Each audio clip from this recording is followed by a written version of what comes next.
Okay, let's have a quick review of ASP.NET MVC architecture.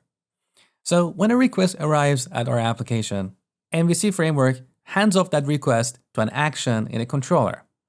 This action most of the time returns a view, which is then parsed by Razor View Engine, and then eventually HTML markup is returned to the client. So in this approach, HTML markup is generated on the server and then returned to the client. There is an alternative way to generate HTML markup. We can generate it on the client.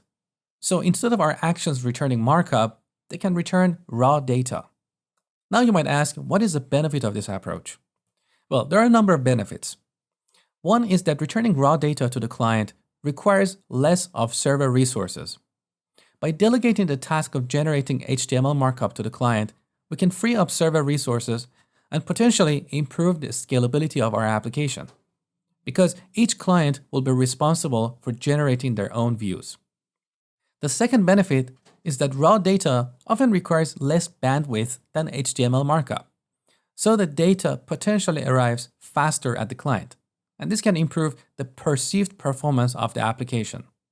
Now, just to clarify, we're not talking about significant performance improvements here, but overall, the application may appear to be a bit more responsive. The third benefit of this approach is that we can build a broad range of clients, like mobile and tablet apps. These apps simply call our endpoints, get the data, and generate the view locally. We call these endpoints data services or web APIs because they just return data, not markup. Now, these are not just for building mobile and tablet apps. Other websites can consume our web APIs and build new functionality. For example, many popular websites like YouTube, Facebook, and Twitter expose public data services which we can consume in our web applications. We can merge their data with the data in our application and provide new experiences to the user. So these are the benefits. And by the way, these data services are not only for getting data. We can have services for modifying data, like adding a customer. Now, the framework we use to build these data services is called ASP.NET Web API. This framework was developed after ASP.NET MVC, but it follows the same architectural principles. So it has routing, controllers, actions, action results, and so on. There are a few minor differences that you will learn about in this section. In the next version of ASP.NET MVC, called ASP.NET Core 1.0, Microsoft has merged these two frameworks into a single unified framework. But ASP.NET Core is not ready yet, and it's going to take a few more months until it's finally released.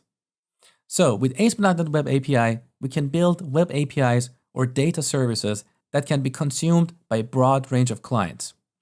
Now, as far as this course is concerned, we're not going to build a mobile app around our web APIs because that's really beyond the scope of this course. But I'm going to show you some really useful applications of web APIs. For example, instead of generating the HTML markup for the list of customers, we can expose a web API to return the list of customers, and then we use a jQuery plugin called Data Table to generate this table on the client. This plugin gives us pagination, searching, and sorting out of the box. We don't have to write any additional code for that.